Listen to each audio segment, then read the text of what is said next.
In this video, we will calculate the center of mass of a semicircular ring. Now, this is a semicircular ring. You can see the ring, this one. And we have this width is negligible. And we have to calculate the center of mass. And obviously, we can draw a line of symmetry.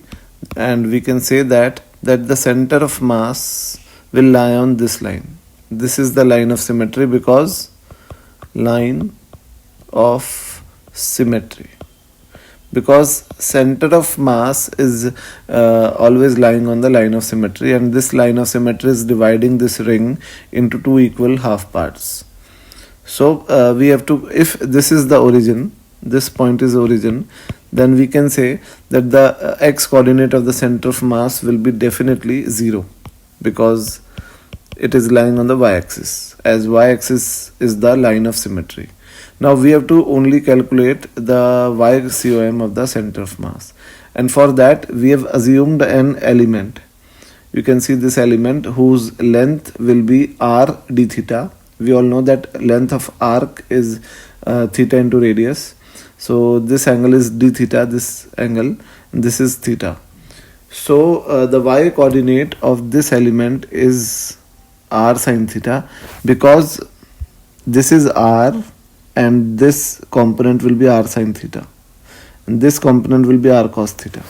So the y component will be r sin theta, and therefore y COM will be equal to integration of y dm upon integration of dm.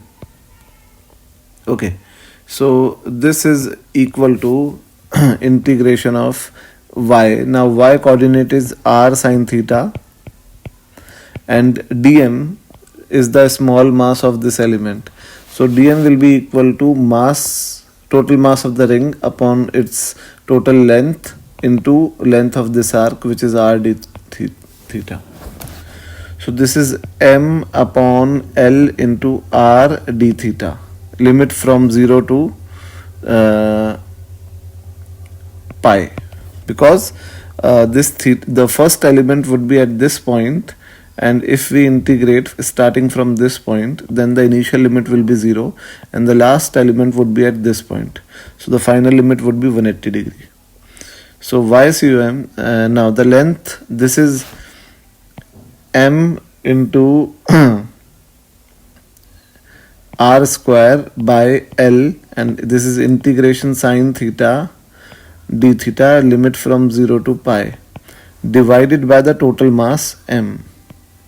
Now cancelling this m with m, so y COM will be equal to r square by length. Now length of semicircular ring is obviously pi r, which is the length of semicircular ring, and integration of sin theta is minus cos theta, and limit is from 0 to pi. So this is r by pi, and cos of pi is -1 minus cos of 0 is 1. So this is plus 2r by pi. So this is the y coordinate of center of mass of this semicircular ring. So this is equal to 2r by pi.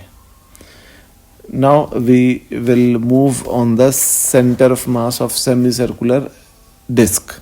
Thank you.